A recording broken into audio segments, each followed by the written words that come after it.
Nagkabayaran o nagkatakutan? Bumaliktad ang isang Senate witness laban kay KOJC leader Pastor Apollo Kibuloy.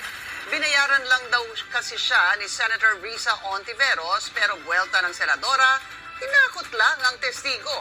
Yan ang agenda report ni Hannah T.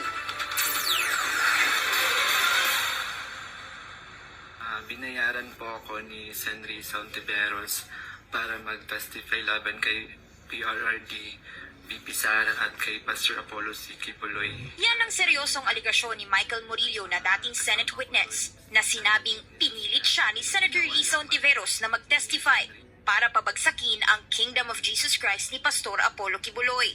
Kaya't seryosong legal action din ang inihahanda ng senadora laban sa kanya. Tumestigo si Murillo noong February 19, 2024 sa Senate hearing ng komite ni Ontiveros. Dati siyang miyembro at landscaper ng Glory Mountain ni Kibuloy. Isa sa claims ni Murillo, nakita niya sina VP Sara at FPRRD na bumisita sa property ni Kibuloy at umalis ng may dalang bag ng mga armas. Kilalang spiritual advisor ng dating Pangulo si Kibuloy at naging bahagi pa siya ng pambato ni FPRRD sa nagdaang senatorial race. Wala naman akong nasaksihan na ganong pangyayari. Pinilit din akong idagdag ang pangalan ni Senador Bongo at Senador Bato de la Rosa sa affidavit kapalit ng mas malaking halaga ng pera.